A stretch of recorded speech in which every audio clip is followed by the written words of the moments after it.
5 SEC teams has a legitimate shot at making the college football playoffs in 2025.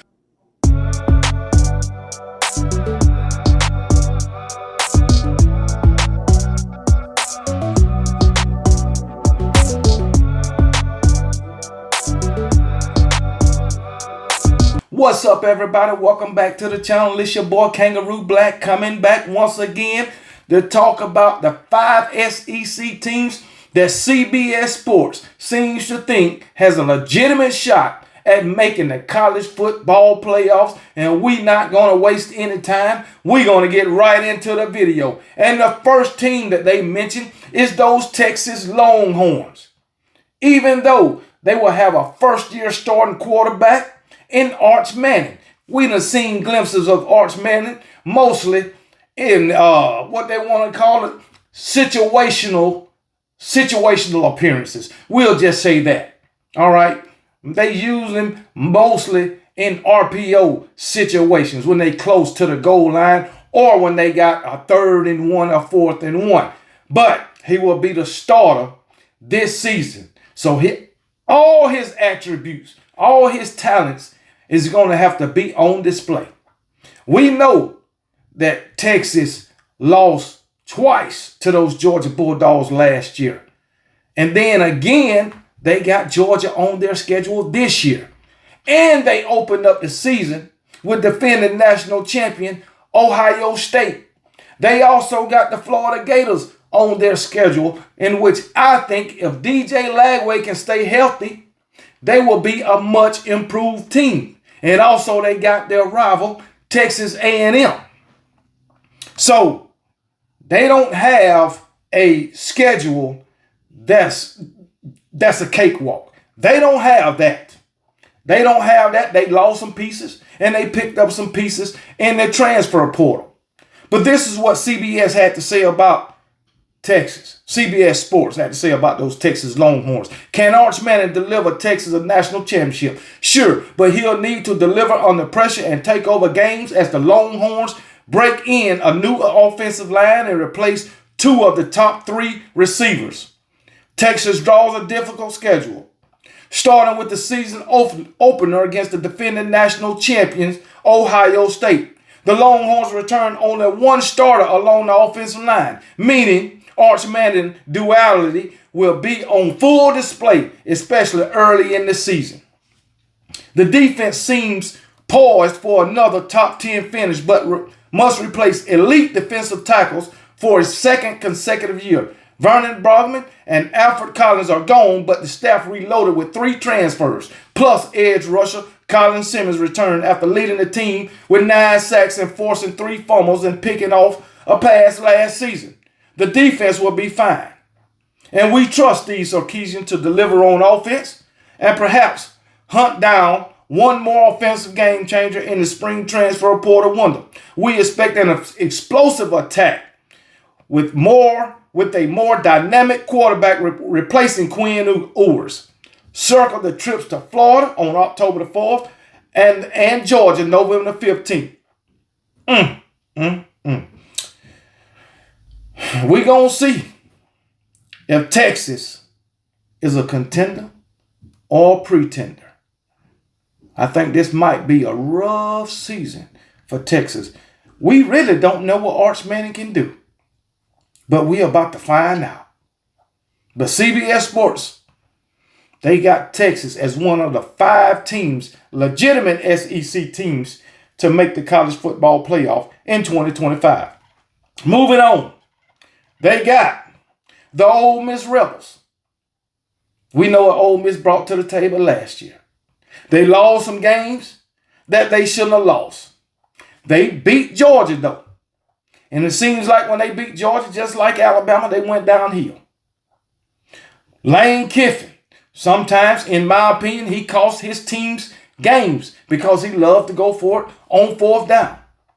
And one thing old Lane Kiffin can do, he can utilize that transfer portal to the T and get some of the best transfer portal players.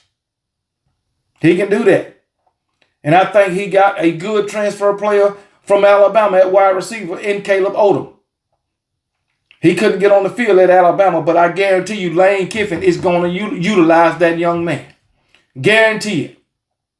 Can Lane Kiffin put together a better season this year than he did last year? That remains to be seen. Once again, Ole Miss. They beat Georgia last year, and they got Georgia on the schedule this year.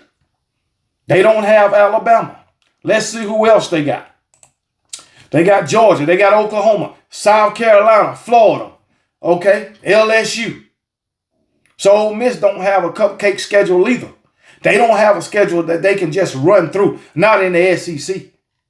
Now, their non-con schedule is pretty easy. Pretty easy. They ain't like Ohio. They ain't like Texas, who started out with Ohio State. They starting out with Georgia State. Their non-con schedule is Georgia State, Tulane, Washington State. Now, I'm going to tell you right now, Tulane ain't no slouch either. But I think Ole Miss can pretty much handle them. If they don't, it'll surprise me. But here's what CBS had to say about Ole Miss. Lane Kiffin had us fooled into believing Ole Miss was a playoff contender again last season. So why are we taking the bait for a third time? That schedule is incredibly tempting. With 5 of the first 6 games at home, the most challenging road trips not coming until back-to-back jumps to Georgia and Oklahoma. That's right, no Alabama or Texas on the schedule either. The nation's attrition will be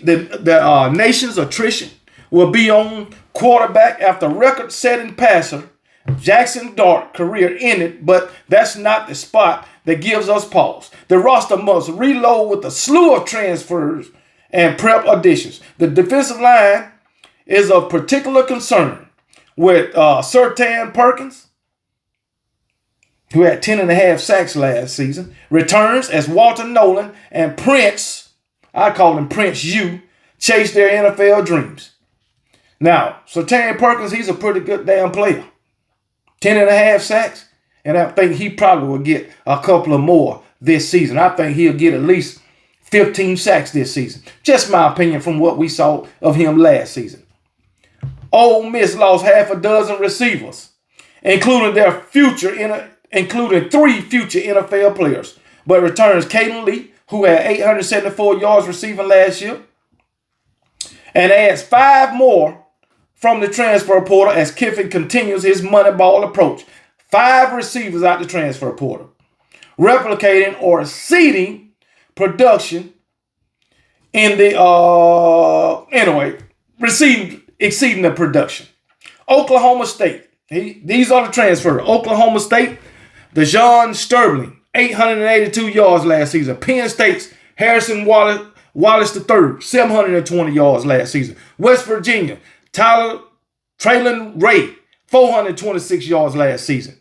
Wake Forest Deuce Alexander, 400 yards last season.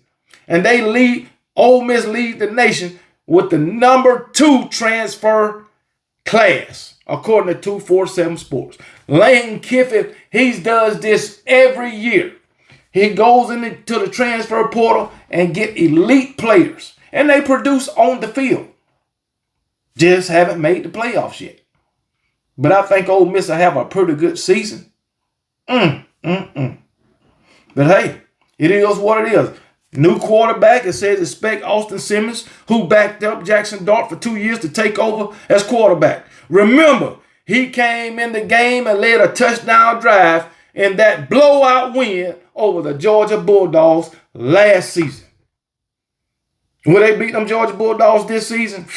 It's going to be a tall order. I'm going to tell you that, even though I don't think Georgia will be as good as they was last season. But we'll see.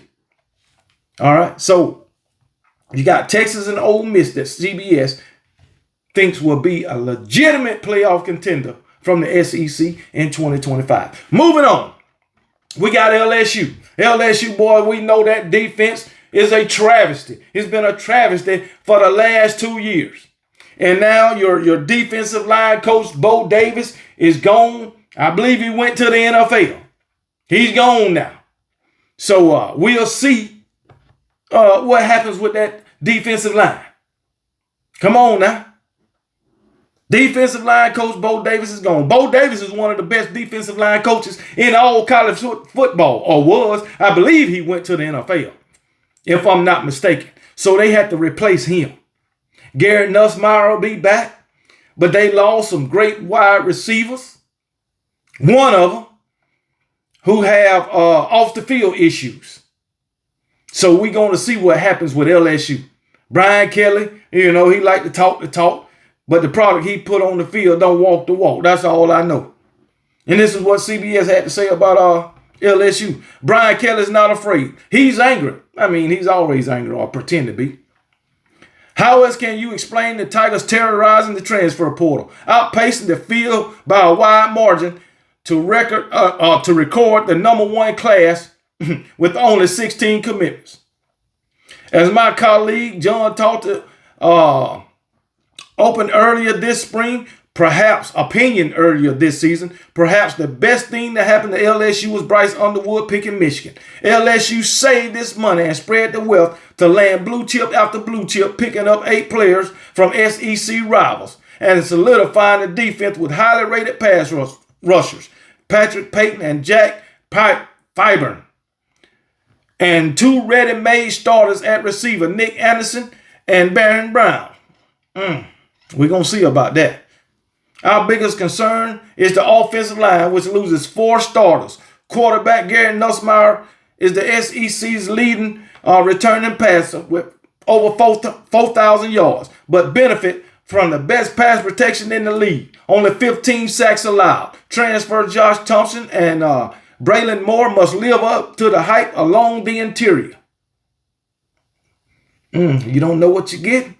Telling you now. You're losing basically your whole offensive line, and you expect these transfers to come in and be as good as the guys that left? Those guys had camaraderie. These guys you getting out the transfer portal, they got to build that. Will it be built by game 1? I don't know. But anyway, the schedule is challenging but manageable. The Tigers do not play back-to-back road games, which is incredible. But trips to Clemson, Ole Miss, Alabama, and Oklahoma are gigantic landmines. The Tigers open the season at Clemson, but the way for Death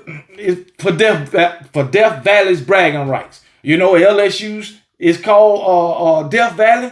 Clemson is called Death Valley. All right, but guess what? They opening up the season at Clemson. Which one is the real Death Valley? I don't know. You got to go to Clemson. You got to go to Alabama. You got to go to Ole Miss. Ooh, that's a tough schedule. If LSU don't have that defense better than it was last year, and I'm talking about a whole lot better, it's possible they can lose all of those games. Just my opinion. But hey, it is what it is. Maybe they'll be better. But moving on.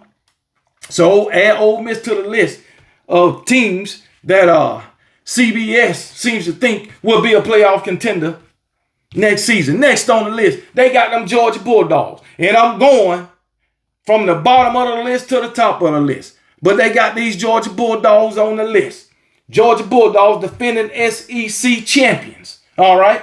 They hold that thing high when they win it. But when another team from the SEC win it, they say it don't matter.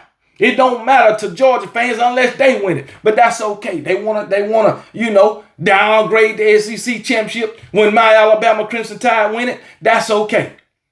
That's okay. And they want to tap dance and celebrate when they win it. That's okay. That's what they supposed to do. But will they win it this year in 2025? I doubt it. I doubt it. I'm telling you. These Georgia Bulldogs, in my opinion, is going to take a step back. These Georgia Bulldogs, in my opinion, will not make the college football playoff in 2025. This is my opinion. Okay? My opinion. They got Alabama. I know Alabama come to Athens. Once again, they got Texas. I know they beat Texas twice last year. But they got Texas. All right? They got Ole Miss again, a team they lost to. I know all this. They got Florida. And I sincerely believe if DJ Lagway would have been healthy or stayed healthy in that game, wouldn't have got hurt, they would Florida would have beat Georgia. These are all my opinions, nobody else's. I'm not saying all this shit with Florida it would have happened, but that's just my belief. The way that game was going before DJ Lagway got hurt, that's just my belief. I'm not saying that they're going to come out in 2025 and not make the playoff. That's just my opinion because Georgia lost 75% of their starters. I believe they lost 15 out of 22 starters. That is why I say they won't make the playoff. That is a lot to replace. Because any other team that would have lost 15 out of 22 starters, everybody would be saying the same thing. They ain't making the playoff. Even my Alabama Crimson Tide. 17 out of 22 starters, y'all be saying they ain't making the playoff. Even though I know they didn't make it last season. You'll be saying that. These UGA fans seem to think nobody's team can get better but theirs. They seem to think that if a team lose 12 starters, they can't make the playoff. But when they lose 17 out of 22, they can make the playoff. Or 15 out of 22, they can make the playoffs. Maybe they can. And maybe they will. But in my opinion, as I sit here right now, I don't think they'll make the playoff. But let's see what CBS Sports said. You can't keep Kirby Smart down for long by any measure. A college football playoff appearance is enough to keep a fan base happy, but not in Georgia. The loss to Notre Dame in the quarterfinals was downright disappointing, and 15 starters from that team are gone. The receivers never did quite break out last season, and the defense, although great, was not up to an elite level of previous seasons. Plus, the offensive line struggled in run blocking. Things seemed dire on paper, right? Wrong. Smart aggressively sought game-breaking receivers and delivered with transfers. Zachariah Branch, USC. Michael Bell, Vanderbilt, and Noah Thomas, Texas A&M, to go along with an impressive haul of 5-star recruits, haul of 5 high school recruits. Plus, the Bulldogs continued to be the marquee program for signing, keeping the developing high school talent. So refueling the defensive and offensive line is not as difficult as it would be for other programs. That's bullshit. That's bullshit. Every team get transfers. Every team get high caliber high school recruits. So it ain't, to me, as I sit here right now, it ain't no harder in Alabama, Florida, Tennessee, Oklahoma, Texas than it is in Georgia. Everybody is doing the same thing. Maybe Kirby might be developing these guys a little bit more than other places, but it ain't hard to replace other guys just because they not at Georgia. Come on now. But anyway, let's keep it moving. Despite losing all that talent, Georgia returns 5 top 10 tacklers and 3 of its top 6 receivers. How does Georgia replace All-American safety Malachi Starks? They signed 3 defensive backs out of the portal. I remember them signing a defensive back out of the portal last offseason. He didn't work out. That's the very reason why he in the transfer portal this season, this offseason. Come on now. Make it make sense. But anyway, it is what it is. They seem to think Georgia is going to be in the playoff this season. I don't. But hey, they got their opinion, and I got mine. Moving on. And the last team they think will be in the playoff, which they got talked about this team first, which is my Alabama Crimson Tide. I know we went 9-4. I know we lost 3 games during the season. I know we lost the bowl game to a not so good Michigan team. I know we got straight mollywop against a terrible Oklahoma team who was 5-5 at the time, I believe. I know we lost to Vanderbilt, a team we haven't lost to since 1984. 40 years. I know that. I know that. But just like any other team, Alabama can get better. I know of another team that had the SEC team that had the same record as Alabama, but they was praised for their 9-4 season, while Alabama is getting shitted on for having a 9-4 season with a first-year head coach. As I continue to ask you guys, name another coach that went in the last 20 years that went 9-4 in their first season at a new program. You can't do that. But because Kalen DeBoer did it at Alabama, it's not good enough. We know it's not the standard. We know that. But Alabama is held to a higher standard than everybody else. It is. You let Kirby Smart retire today and another coach come in and win 9 games. I guarantee you that'll be a successful season at Georgia in everybody's eyes. If he come in and go 8-4 during the season, that's a good season for the first-year head coach, even though it'll be the Georgia Bulldogs. That would be all over the media. And Georgia fans would be like, hey, it's his first season. He won 8 games. What more can you ask for? I guarantee you that would happen. But hey, it's all good. In my heart, not just because I'm an Alabama fan, and I know the pedigree of talent we got. I know the pedigree of talent we had last season. But you got to understand, it takes more than talent to win football games. It takes more than talent. Everybody should know that. I don't give a damn how much talent you have. If those guys ain't as one with each other, if the coaching staff ain't as one with each other, with the coaches and the staff ain't with one with each other, it's going to be some issues. And in the first year of a new head coach and a new staff and new players, it's always going to be some issues. And usually, when you get a new head coach, new staff or whatever, the second year is better than the first year. Usually. Take Colorado, for instance. Deion Sanders come in, bring in all these players, got players out the transfer portal. What happened? They did improve. 1 win to 4 wins, and then the second season, you went from 4 wins to 9 wins. And you trying to tell me my Alabama Crimson Tide can't get better and make it to the playoff? Or at least win the national championship next year? I can't. I can't tell you that. Because guess what? I think they can do it. But let's see what CBS Sports said. Kalen DeBoer cannot afford to miss the playoffs in year 2.